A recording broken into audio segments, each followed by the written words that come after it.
So 12th கஷ்டப்பட்டு படித்து நல்ல எக்ஸாம் எழுதி நல்ல ரிசல்ட் வாங்கி நல்ல கட் ஆஃப் வாங்கி இப்போது கவுன்சிலிங்காக வெயிட் பண்ணிகிட்ருப்பீங்க. எல்லாத்தையும் நல்லா பண்ணிவிட்டு சாய்ஸ் ஃபில்லிங்லேயும் அதுக்கப்புறம் வர ஆப்ஷன் செலெக்ஷன்லேயும் கொஞ்சம் சொதப்பினீங்கனாலும் இதுவரை செஞ்ச எல்லா நல்ல ஒர்க்கும் பாழாய் போயிடும்.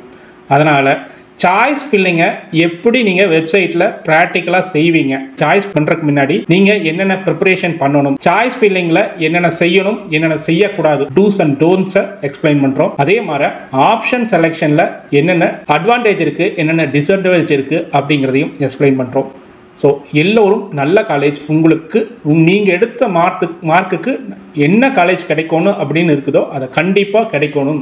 சின்ன சின்ன மிஸ்டேக்ஸ்னால நல்ல மார்க் வாங்கிட்டு ஒரு ஆர்டினரி காலேஜ் எடுக்கக்கூடாது அப்படிங்கிறதுக்காக தான் இந்த வீடியோவை ஃபுல்லாக பார்த்தீங்க அப்படின்னா உங்களுக்கு நல்ல ஐடியா கிடைக்கும். நல்ல காலேஜில் எண்டப் ஆவீங்க.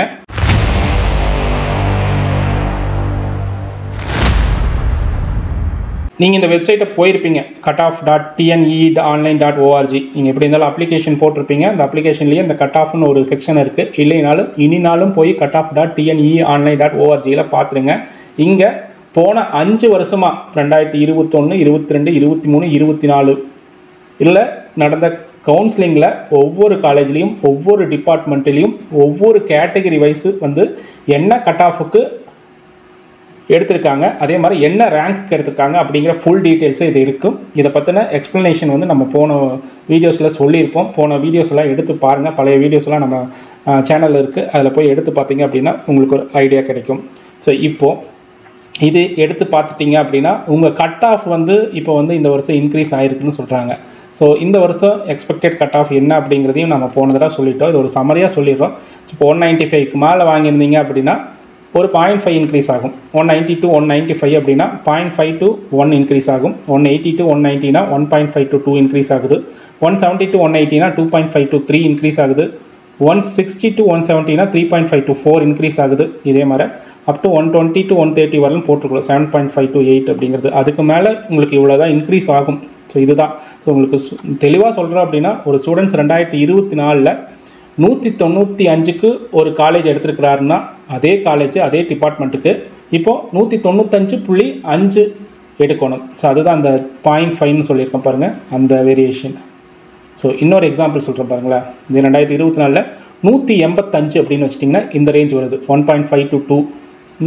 அப்போ 185க்கு எடுத்திருந்தாருன்னா இப்போ அட்லீஸ்ட் 186.5லேருந்து 187 வரல மார்க் வச்சுருந்தா மட்டும்தான் வந்து உங்களுக்கு அந்த காலேஜ் கிடைக்கும் அப்படிங்கிற மாதிரி நிலைமை இருக்குது. ஸோ இது எல்லாம் அதே மாதிரி 163 அப்படின்னு பார்த்தீங்க அப்படின்னா 166.5லேருந்து 167 அப்படின்னு. ஸோ இது எல்லாமே ஒரு அசம்ஷன் தான். ஸோ நம்பர் ஆஃப் அப்ளிகேஷன் எப்படி வந்திருக்கு, என்ன கேட்டகரியில் வந்திருக்கு அப்படிங்கிறது எல்லாமே ரேங்கிங் வந்ததுக்கப்புறம் இந்த கட் ஆஃப் ரேஞ்ச் எல்லாமே அழிஞ்சிடும். ஸோ உங்களுக்கு வந்து நான் வந்து சாய்ஸ் ஃபில்லிங்க்கு என்னென்ன காலேஜ் சூஸ் பண்ணுறதுக்கு அப்படிங்கிறக்காக தான் இது கொடுக்குறேன்.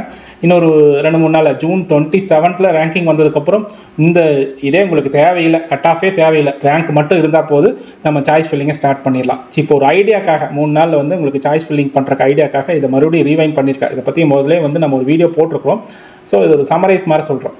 ஸோ அப்புறம் சாய்ஸ் ஃபில்லிங் பண்ணுறோம் அப்படின்னா நம்ம சொல்கிற கோல்டன் ரூல், நம்ம எல்லா வீடியோலையும் சொல்லிட்டு இருக்கிற கோல்டன் ரூல், அந்த 20-60-20 ரேஷியோவை ஃபாலோ பண்ணுங்க அப்படிங்கிறது. அந்த 20ங்கிறது வந்து ட்ரீம் காலேஜ். நம்ம கட் ஆஃபுக்கு மேலே இருக்கிற காலேஜ் ஒரு 20% எடுத்துக்கங்க. இந்த காலேஜெல்லாம் கிடைச்சா ரொம்ப சந்தோஷப்படுவேன். ஆனால் கொஞ்சம் கட் ஆஃப் குறைஞ்சிருச்சு அப்படின்னு நினச்சிட்டு இருக்கிறீங்களா, அதை விடாதீங்க. அந்த காலேஜையும் நீங்கள் சூஸ் பண்ணி வைங்க. ஒரு 20% ஆஃப் காலேஜ் கோர்ஸ் வந்து ட்ரீம் காலேஜ் அண்ட் ட்ரீம் கோர்ஸாக இருக்கட்டும். ரியலிஸ்டிக்காக எனக்கு இந்த கட் ஆஃப்க்கு இந்த கட் ஆஃப்க்கு இந்த காலேஜ் இந்த கோர்ஸ் தான் கிடைக்குன்னு நினச்சிருப்பீங்களா, அதை வந்து 60% ஃபில் பண்ணி வச்சுக்கோங்க சென்ட்ரா. அதுக்கப்புறம் சேஃபர் ஜோனில் ஒரு 20% எடுத்து வச்சுக்கோங்க. ஏன் சேஃபர் ஜோனில் எடுத்து வச்சுக்கிறேன் அப்படின்னா சில டைம் நாம் நினைக்கிறது எல்லாமே நடக்காது. ரியலிஸ்டிக்காக நம்ம சூஸ் பண்ணி வச்சுருக்கிறது எல்லாமே வந்து போகலாம். மற்றவங்க முன்னாடி வரவங்க எல்லாருமே நாம் நினச்ச மாதிரியே நினச்சிருந்தாங்க அப்படின்னா சீக்கிரம் அந்த சீட்ஸ் எல்லாம் முடிச்சு நம்மளுக்கு சீட்ஸ் இல்லாமல் போகலாம். ஸோ அப்போ நாம் வந்து அடுத்த ரவுண்டுக்கு போகிறதுக்கு பதிலாக இப்போத்துக்கு இந்த ரவுண்ட்லேயே சேஃபர் ஜோனில் ஒரு சாய்ஸஸ் வந்து ஒரு 20% ஃபில் பண்ணி வச்சுருந்தீங்க அப்படின்னா அது உங்களுக்கு ரொம்ப யூஸ்ஃபுல்லாக இருக்குது. ஏன்னா அடுத்த ரவுண்ட் போயிட்டீங்க அப்படின்னா எல்லா சீட்ஸுமே முடிஞ்சிருக்கு. அதனால் சேஃபர் ஜோனில் 20% எடுத்து வச்சுக்கோங்க. ஸோ அதே மாதிரி இந்த கோல்டன் ரூலை மறக்காமல் ஃபில் பண்ணிட்டீங்க அப்படின்னா சாய்ஸ் ஃபில்லிங் பற்றி ஒரி பண்ண வேண்டிய அவசியம் கிடையாது. ஸோ அடுத்தது வந்து இப்போது எவ்வளோ சாய்ஸ் ஃபில்லிங் பண்ணுறதுங்க சார் அப்படிங்கிறது நிறையா பேர் கேட்குறீங்க. நிறைய பேர் என்ன கேட்குறீங்க அப்படின்னா, ஏன்னா ஒரு கட் ஆஃப் வந்து 190க்கு மேலே வச்சுருக்கேன் சார், 180க்கு மேலே வச்சுருக்கேன், நான் எவ்வளோ சாய்ஸ் ஃபில்லிங் பண்ணுறது அப்படிங்கிறது தான். ஆல்மோஸ்ட் வந்து 3 ரவுண்ட்ஸாக நடத்த போகிறது அப்படிங்கிறது தெரிஞ்சிருச்சு. ரவுண்டு 1 வந்து 180லேருந்து 185 அந்த ரேஞ்சிலேருந்து 200 வரல இருக்கலாம். ஸோ அப்போ வந்து உங்களுக்கு வந்து நம்பர் ஆஃப் சாய்ஸ் ஃபில்லிங் வந்து ரொம்ப அதிகமாக பண்ண வேண்டிய அவசியம் கிடையாது. இந்த 195க்கு மேலே இருக்கிறவங்களுக்கெல்லாம் வந்து ஈஸியாக வந்து உங்களுக்கு வந்து ஈஸியாக சாய்ஸ் ஃபில்லிங் பண்ணுறதுக்கான ஆப்ஷன்ஸ் இருக்கும். நீங்கள் நினைக்கிற காலேஜ் எல்லாமே வந்து அவைலபிளாக இருக்கும். அதனால் நார்மலாக வந்து இந்த ரவுண்ட் 1ங்கிறது டஃப்பான சுச்சுவேஷன். அந்த டஃப்பை ஹேண்டில் பண்ணணும். அப்போது வந்து உங்களுக்கு எல்லாமே ஓப்பனாக இருக்குது, ஆனால் கிடைக்குமா அப்படிங்கிறது ஒரு டிஃபிகல்ட்டி. ஆனால் இந்த ஃபார்முலா யூஸ் பண்ணிங்க அப்படின்னா கிடைக்கிறதுக்கான அதிக சான்ஸ் இருக்குது. நீங்கள் சேஃபர் ஜோனில் எண்டப் ஆகலாம். ஆனால் போன வருஷம் நிறைய பேர் ரவுண்டு 1லேருந்து ரவுண்ட் 2க்கு போயிருக்காங்க, ரவுண்டு 1லேருந்து ரவுண்ட் 3க்கு இது போயிருக்காங்க. ஸோ அந்த தப்பை பண்ணிடாதீங்க. ஏன்னா உங்களுக்கு இருக்கிற நல்ல காலேஜ் எல்லாமே போயிடும்.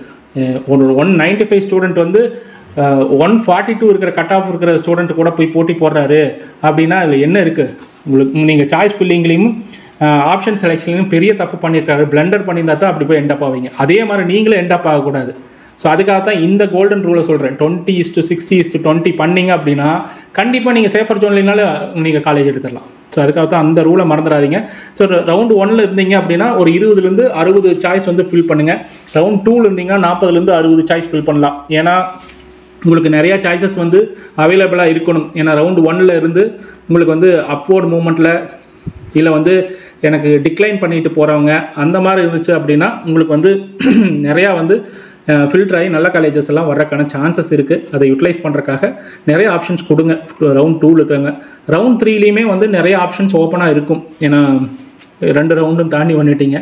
அதனால் உங்களுக்கு நிறைய ஆப்ஷன்ஸ் ஓப்பனாக இருக்குது. அதனால் 40-18 கொடுத்துருக்குற ரவுண்ட் 3 நீங்கள் 100 போகலாம். ரவுண்ட் 3க்கு நிறைய அவைலபிலிட்டி இருக்குது. பர்டிகுலராக அந்த 7.5 கவர்மெண்ட் கோட்டாவில் வச்சுருக்கிறவங்க வந்து நிறையா சாய்ஸ் கொடுங்க. எப்படி இருந்தாலும் நல்ல காலேஜில் உங்களுக்கு வந்து ஃப்ரீ சீட் கிடைக்கும். அதே மாதிரி ஃபஸ்ட்டு கிராஜுவேட் யூஸ் பண்ணுறவங்களும் SC/ST ஸ்டூடெண்ட்ஸ் இருந்தீங்க அப்படின்னா போஸ்ட் மெட்ரிக் ஸ்காலர்ஷிப் வந்து ஒரு 50,000க்கு மேலே கிடைக்கும். அதையும் யூஸ் பண்ணிக்கோங்க. அது ஸ்காலர்ஷிப்பில் வந்து அந்த 3 செக்டாரை யூஸ் பண்ணிக்கோங்க. ஸோ அடுத்தது வந்து ப்ராக்டிக்கலாக எப்படி இருக்கும் அப்படின்னு பார்த்தீங்க அப்படின்னா, உங்களுக்கு லாகின் பண்ணதுக்கப்புறம் உங்கள் பேஜில் இப்போ லாகின் பண்ணுறீங்க அப்படின்னா உங்கள் ரேங்கிங் அரேஞ்ச் பண்ணிவிட்டு கவுன்சிலிங் வந்து உங்களுக்கு வந்து அந்த 13 days பீரியட் இருக்குல்ல, அதில் ஃபஸ்ட்டு சாய்ஸ் ஃபில்லிங் தான் இருக்குது. அந்த சாய்ஸ் ஃபில்லிங்கில் வந்து உங்களுக்கு 3 days டைம் இருக்குது. ஸோ அதில் சாய்ஸ் ஃபில்லிங் பண்ணுறீங்க அப்படின்னா இந்த ஃபில்டர் காலேஜஸ் இருக்குல்ல, இந்த ஃபில்டர் காலேஜஸில் வந்து உங்களுக்கு ஆப்ஷனுக்கு பாருங்கள், college name, college code, branch name, district, கேட்டகரியில் வந்து நீங்கள் வந்து கவர்மெண்ட் காலேஜா, ப்ரைவேட் காலேஜா, செல்ஃப் ஃபைனான்சிங் காலேஜா, அட்டானமஸ் காலேஜா, அந்த மாதிரி செலக்ட் பண்ணலாம். ஃபஸ்ட்டு வந்து நீங்கள் காலேஜ் நேம் வந்து கன்ஃபியூஸ் பண்ணிக்குவீங்க. நிறைய காலேஜ் ஒரே நேமில் இருப்பாங்க.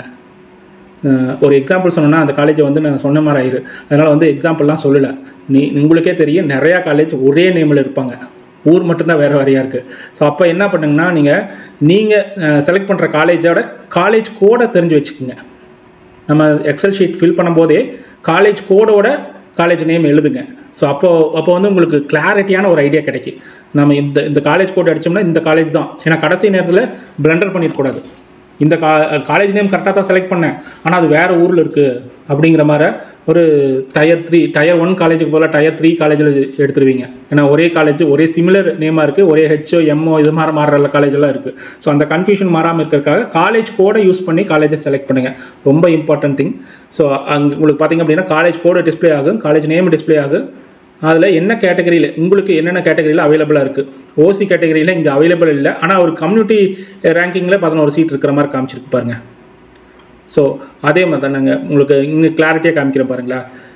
இவர் வந்து கவர்மெண்ட் காலேஜ்னு ஃபில்டர் பண்ணியிருக்காரு. கவர்மெண்ட் காலேஜில் ஃபில்டர் பண்ணும்போது பார்த்தீங்க அப்படின்னா உங்களுக்கு ஓசி கேட்டகரியில் 10 இருக்குது. அதே மாதிரி கம்யூனிட்டி ரேங்கிங்கில் 11 இருக்குது. ஃபஸ்ட்டு ஓசி கேட்டகரியில் தான் டிஃபால்ட்டாக அது செலக்ட் ஆகும். நீங்கள் இங்கே செலக்ட் பண்ணிங்க அப்படின்னா அது ஓசி கேட்டகரியில் எடுத்துக்கு. ஒருவேளை ஓசி 0 வந்து கம்யூனிட்டி ரேங்கிங்கில் உங்களுக்கு சீட்ஸ் இருந்துச்சு அப்படின்னா கம்யூனிட்டி ரேங்கிங்லேருந்து அது எடுத்துக்கு. ஸோ அது வந்து உங்களுக்கு தெரிஞ்சதான், நிறையா வீடியோ நம்ம சொல்லிட்டோம் அதுக்கு முன்னாடியே. அதே மாதிரி தான் உங்களுக்கு அவைலபிள் இருக்கிற சீட்ஸ் எல்லாமே உங்களுக்கு தெரியும். இப்போத்துக்கு அவைலபிள் இருக்கிற சீட் கண்டிப்பாக நம்மளுக்கு கிடைக்குமா அப்படின்னா நம்மளுக்கு முன்னாடி போயிடுற ரேங்கிங்கில் இருக்கிறாங்களோ அவங்க எப்படி செலக்ட் பண்ணுறாங்களோ அவங்களுக்கு எப்படி அலாட் ஆகுதோ அது பொறுத்து தான் நம்மளுக்கு வந்து சீட்ஸ் அலாட் ஆகும். ஸோ இதில் வந்து நீங்கள் வந்து இது எல்லாமே நீங்கள் வந்து நான் சொல்கிற மாதிரி ஒரு 20 கொடுத்துட்டு 20 செலக்ட் பண்ணி வச்சிட்டிங்க அப்படின்னா அதுக்கப்புறம் ப்ரிஃபரன்ஸ் ஆர்டர் வந்து கரெக்டாக பண்ணுங்கள். இந்த ப்ரிஃபரன்ஸ் ஆர்டர் தான் ரொம்ப முக்கியம். இந்த சாய்ஸ் ஆர்டர் இருக்குல்ல 1 2 3 4 5 6 7 8 அப்படிங்கிறது இதுதான் ரொம்ப முக்கியம். ஏன்னா வந்து கம்ப்யூட்டர் வந்து ஆட்டோமேட்டிக்காக எப்படி செலக்ட் பண்ணும் அப்படின்னா ஃபஸ்ட்டு சாய்ஸ் இருக்கான்னு பார்க்கும். ஃபஸ்ட்டு சாய்ஸ் வந்து இருந்துச்சு அப்படின்னா டிஃபால்ட்டாக ஃபஸ்ட்டு சாய்ஸை சூஸ் பண்ணிடும். ஒருவேளை ஃபஸ்ட்டு சாய்ஸ் இல்லை அப்படின்னா செகண்ட் சாய்ஸ் போகும். செகண்ட் சாய்ஸ் இல்லைன்னா தான் தேர்ட் சாய்ஸ் போகும். நீங்கள் செலக்ட் பண்ணும்போதே உங்களுக்கு டாப் நாச் அப்படி இதைத்தான் எனக்கு கிடைக்கணும் அப்படின்னு நினைக்கிறத தான் ஃபஸ்ட்டு வைக்கணும். அதை விட்டுட்டு ஒரு 10th ப்ரிஃபரன்ஸை கொண்டாந்து நீங்கள் ஃபஸ்ட்டு சாய்ஸில் இது வச்சிடாதீங்க. அது வந்து உங்களுடைய இதே மாறிடு. ஏன்னா அது எப்படி இருந்தாலும் ஃபஸ்ட்டு என்ன இருக்குதோ அதை சூஸ் பண்ண, அது இல்லைன்னா தான் அடுத்த சாய்ஸ்க்கே வரும், அது இல்லைன்னா தான் தேர்ட் சாய்ஸ்க்கு வரும். ஸோ இந்த சாய்ஸை வந்து நீங்கள் வந்து இந்த ஆக்ஷனில் வந்து அப் ஆர் டவுன் கொண்டு போய்க்கலாம். இல்லை ஒரு சாய்ஸை டெலிட் பண்ணிவிட்டு இன்னொரு சாய்ஸ் எடிஷன் பண்ணுறது, அது அப் வேறு யூஸ் பண்ணி டவுன் வேறு யூஸ் பண்ணியோ சாய்ஸ் ஆர்டரை வந்து மாற்றிக்கலாம். ஸோ இதுதான் ரொம்ப முக்கியம். நீங்கள் வந்து உங்களுடைய லாகின் ஐடி பாஸ்வேர்ட்ஸ் வந்து மற்றவங்களுக்கு கொடுத்து வச்சுருந்தீங்க அப்படின்னா அவங்க என்ன பண்ணுவாங்க அப்படின்னா அவங்களுக்கு தெரிஞ்ச காலேஜோ இல்லை அவங்களுக்கு ஃபேவராக இருக்கிற காலேஜோ வந்து கொண்டாந்து சாய்ஸ் ஆர்டர் ஃபஸ்ட்டில் மேலே வச்சுருவாங்க. ஸோ அந்த மாதிரி என்ன பண்ணும்போது உங்களுக்கு என்ன ஆகும் அப்படின்னா நீங்கள் ஆட்டோமேட்டிக்காக அந்த காலேஜுக்கு போய் சேர்ந்துருவீங்க. ஸோ அதனால் வந்து சாய்ஸ் ஆர்டர் வந்து கரெக்டாக பண்ணுங்கள் அப்படிங்கிறது தான் இது. ஸோ இன்னுமே வந்து நம்மளுக்கு வந்து ஃபஸ்ட்டு வந்து சாய்ஸ் செலெக்ஷன் வந்து எடுத்துட்டிங்க. அடுத்தது வந்து என்ன அப்படின்னா அடுத்து ரொம்ப இம்பார்ட்டன்ட் வந்து ஆப்ஷன் செலெக்ஷன் தான். ஆப்ஷன் செலெக்ஷன்லையும் தப்பு பண்ணக்கூடாது. ஸோ ஆப்ஷன் செலெக்ஷனே வந்து நம்ம வந்து ஒரு வீடியோ பண்ண போகிறோம். ஆப்ஷன் செலெக்ஷன் ரொம்ப ரொம்ப இம்பார்ட்டன்ட். சாய்ஸ் ஃபில்லிங் எப்படி இம்பார்ட்டனோ அதே மாதிரி ஆப்ஷன் செலெக்ஷன் ரொம்ப ரொம்ப இம்பார்ட்டன்ட். எனக்கு ஃபஸ்ட்டு சாய்ஸே கிடைச்சிருச்சு அப்படின்னா உங்களுக்கு வந்து 3 ஆப்ஷன் இருக்குது. அதே வந்து எனக்கு ஃபஸ்ட்டு சாய்ஸ் கிடைக்காம வேறு எந்த சாய்ஸ் கிடைச்சாலும் உங்களுக்கு வந்து 6 ஆப்ஷன் இருக்குது. ஸோ அதை எப்படி பண்ணுறது அப்படிங்கிறத அடுத்த வீடியோவில் பார்க்கலாம். ஸோ அடுத்த வீடியோ பார்க்குறது இதில் தொடர்ந்து உங்களுக்கு நாலேஜ் எல்லாம் இம்பார்ட் பண்ணிகிட்டு இருக்கிறோம். இன்னும் ரேங்கிங் வந்ததுக்கப்புறம் நிறைய வீடியோஸ் வரப்போகுது. அதனால் நம்ம சேனலை சப்ஸ்கிரைப் பண்ணி வச்சுக்கோங்க. இந்த வீடியோ வந்து நிறைய பேர்த்துக்கு போகணும் அப்படின்னா தயவுசெய்து லைக் பண்ணுங்கள். லைக் பண்ணிங்க அப்படின்னா உங்களை மாதிரி இருக்கிற நிறையா ஸ்டூடெண்ட்ஸ்க்கு இந்த வீடியோ போய் சென்றடையும்.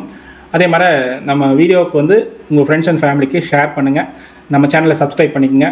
மீண்டும் ஒரு நல்லதொரு வீடியோவில் சந்திப்போம். மறந்துடாமல் நம்ம வாட்ஸ்அப் சேனலை வந்து சப்ஸ்கிரைப் பண்ணி வச்சுக்கோங்க. அதுலேயும் நிறைய இன்ஃபர்மேஷன் போடுறோம். அதனால் வாட்ஸ்அப் சேனலையும் சப்ஸ்கிரைப் பண்ணி வச்சுக்கோங்க. அடுத்த வீடியோ என்னென்னு முதலே சொல்லிட்டேன். ஆப்ஷன் செலெக்ஷன் ரொம்ப இம்பார்ட்டன்ட். ஆப்ஷன் செலெக்ஷன் அந்த வீடியோ தான் அடுத்தது வரப்போகுது. அதனால் கீப் டியூனிங். அடுத்த வீடியோக்கு வந்து ரொம்ப லேட் பண்ண மாட்டேன். சீக்கிரம் அடுத்த வீடியோ வந்துடும். மீண்டும் அடுத்த வீடியோவில் சந்திப்போம். நன்றி, வணக்கம்.